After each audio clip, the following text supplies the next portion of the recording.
All right. Oh my God. All right. 11. Oh, I might have just given away my last practice final. It's too bad for you, Jeff. Yeah. Can I look on somebody's? Here. Thank you. All right. So 11A.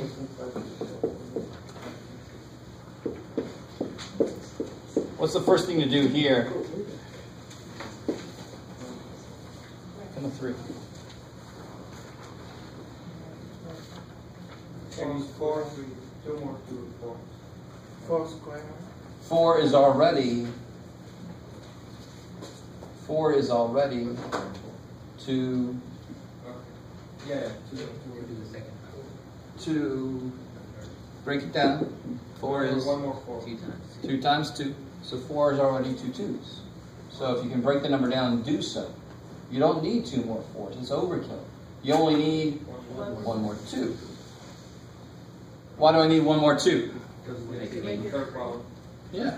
Cube root needs 3 things. Now, if you can realize that's 4 and you make it an 8 would make it cube rootable, you don't even have to think about it like breaking down or anything. You just make it into a number that you can take the cube root of. Multiply it by cube root of 2.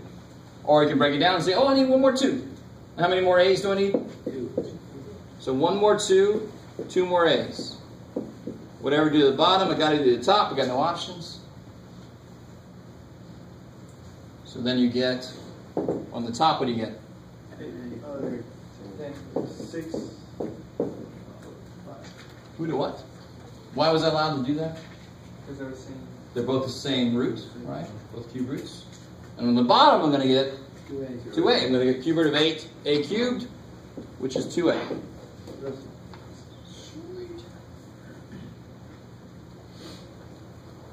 All right. B is the same exact kind of problem, except the process we use is a little different, right? How do I simplify that? Conjugate. Conjugate, all right, I like it. So multiply by 5 minus. rad 5 minus rad 2. That's cool. So you get 2 rad 5 minus 2 rad 2 minus rad 15 minus plus rad 6. Any like terms up there? Nothing up there is rad like terms. Nothing. There's no more rad 5s, no more rad 2s, no more rad 15s, no more rad 6s. Nothing can be broken down. Top stuff. Yay. On the bottom I get 5 minus 2. It's 3. It's crazy. Breaking new ground. You guys cool with that? Rad 5 is 5. Rad 2 is 2. 5 minus 2 is 3. We designed it so that the middle terms cancel, right? I don't just suddenly not have to do them. It's just that they cancel.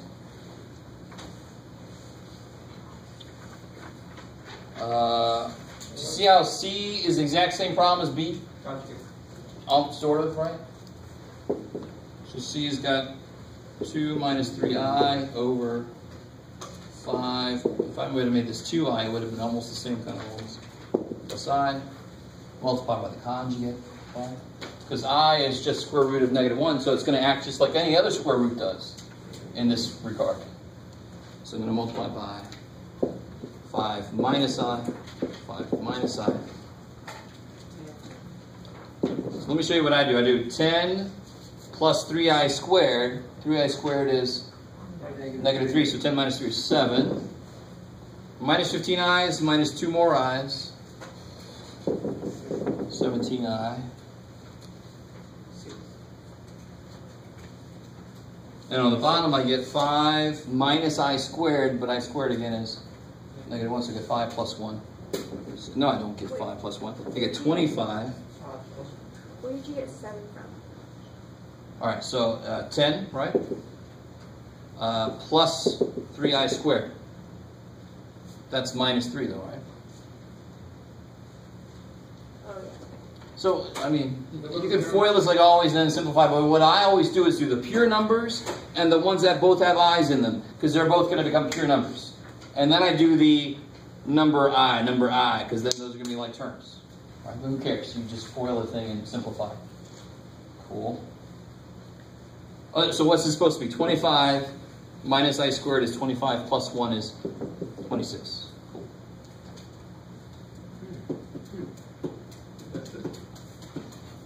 Yeah, you can't do anything really there. D, can you guys do D? I want to get to this handout that I have. I mean, break it up. yeah, you got to write it twice. You can't cut corners. And let's see if we can do it. So it'd be 9 plus 25i squared, so 9 minus 25, negative 16. And then I get plus 15i, plus 15i is plus 30i. Kabam. And then E, look what I did to you on E. I was really evil. E, I to the negative 23rd. Yeah. Yeah. So you get 1 over I to the 23rd. What's I to the 23rd? Negative 5. Oh, shit. Because when you divide 23 by 4, you get 3. I cubed is negative I. That's not good enough, though, right?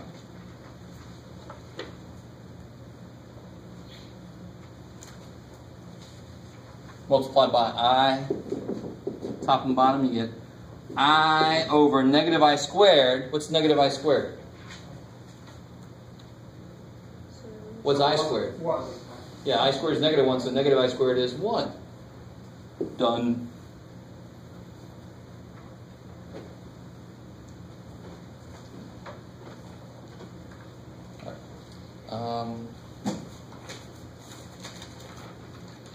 Okay, all right. Oof. And then I have a bunch of problems. So page 1002. Yeah, page 1002. That kind of kicks ass. 15, 16, 18, 22, they're all examples of those conic sections. So I made this practice final before I made the decision to make part of that extra credit. The only kind of problem you would see on the actual final would be why number 15? Why would number 15 be okay? You guys, well, some of you guys don't know what number 15 is. 15 is 5x squared plus 5y squared equals 80. It's a circle. What I can't give you is 5x squared plus 6y squared equals 80, because that would be an ellipse. The only place you'll see a conic section is in the bonus questions. A conic section is not a circle or a triangle, right? Did I give you 16, 18, 22? Yeah, why is 22 a circle?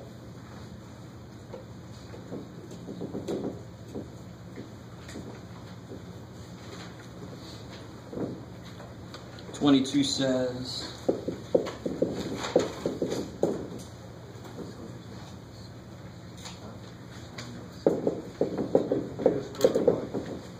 how you guys doing? You guys holding up all right? Barely. You complete the square block. Yeah, you got to complete the square twice. And if that wasn't there, what square would I not have to complete? Yeah. The one for the x's. Because the completed square gets all my x and y variables together. So see how there's pieces of x and pieces of y? Sounds like a really horrible Pirates of the Caribbean thing. Pieces of y. No, you gotta watch. But I get my x stuff together, and then completing the square puts that together in a more compact form. Get my y stuff together. What can I do with that 39? Add it and get it out of the way. Get out of the way. So we shouldn't have to do the steps we've seen these numbers before. This needs a plus 9, so I immediately do what? Subtract. I got two sides now. Add 9 to that side, add 9 to that side. That's what kills me. People put plus 9 and then a minus 9. No, only if you're doing everything on the same side. If you got two sides, it's awesome. It's like a scale. I add 9 grams there, but I add 9 grams there. You got two sides to work with. This guy needs 16, so I better put 16 there. This will now factor as x plus 3 squared. y minus 4, give him a 3. And over there I get 64, which is a nice number. What can you tell me about this circle? Same thing. Negative 3, 4. Good. Negative 3, 4, and the radius 8. Take a second to try to graph that. Or several seconds. Put them together. While you're doing that, I'm going to pass out onto the ground. No, I'm going to pass out this graphing practice.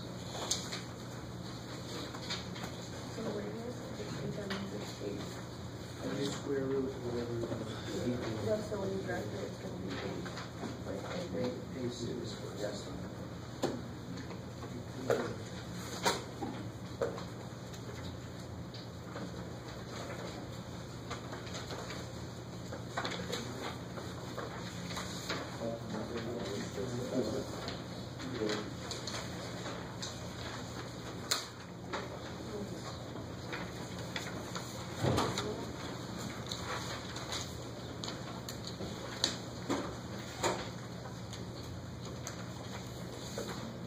Oh, you didn't get one? What happened? Oh, no, he's good. Yeah, I went that way for them back there. Thanks, though, Julie. Julie's looking out for you.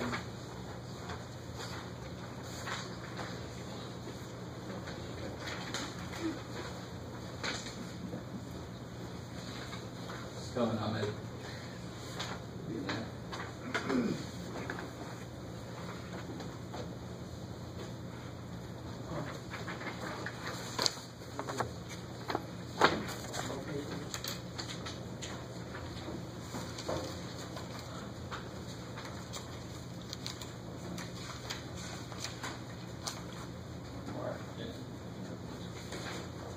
Anybody else not get back their quiz and stuff?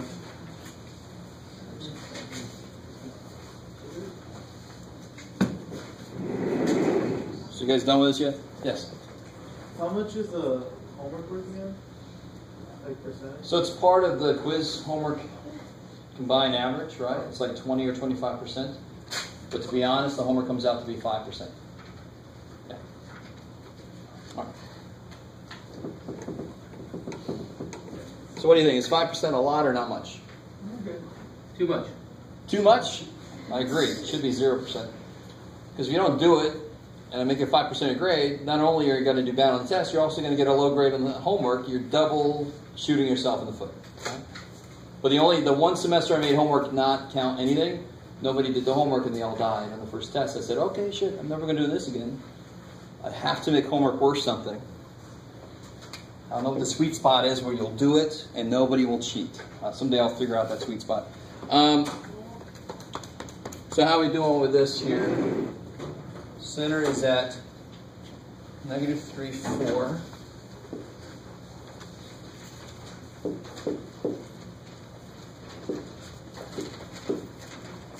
Oh shit, and the radius is 8. All right, good job, Chief. So we'll do 2, 4, 6, 8, 10.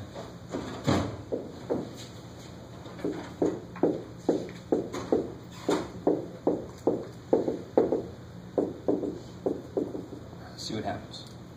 So my center is at -3, 4. Oh, Jeff. Put a little X there if you want to. Yeah, and now from the center you can just count off what the radius is, right? That's why circles are so much better than ellipses, because I just have to count all directions. I count the same amount. Ellipses change. Every time you move a little bit, oh, it's a different distance. Oh, shit. So I just count up 2, 4, 6, 8. And then 2, 4, 6, 8. And then, well, let's do this. 3, 5. How's that? That's 8. And then 8 down from -3 would be -11. Is that cool? I'm going to stop there for a second. You get those 4 cardinal points. And then you make the circles as well as you can. Let's see. Perfect circle. Right? Aww. Poor little dude. Somebody sat on him when he was a baby. Good, that's a potato wrap. Alright, moving on. Hopefully your circles are a little bit better than that. Alright, good. So look at this sheet I just gave you guys. If you want to, you can do this. If you don't want to and you got something else you want to work on, corrections or whatever, feel free. You can work together on this or alone. Number 2 and 3 are the only ones that allow you to use your graphing calculator. And let me help you a little bit out with number 4. This is huge, especially if you're going into calculus eventually. Since logarithms have all those nifty properties, look at number 4. Why does it look disgusting as hell to begin with? No, well, okay. I appreciate that, because it's a log. Yeah, it's to the 8th. But what can you do with that 8th power? 2 to the 3. 8 log. 8 log 3. Bring an 8 down, right? What's a log do? It powers inside, it takes it out front. So make that function, you're not changing the function, you're just changing what it looks like. Take the 8 out front. That'll make it a lot easier to look at. It's been a little hint to you. All right. So do that, or whatever the hell you want to do. Call me over if you need some help. I'm going to take a nap. Done.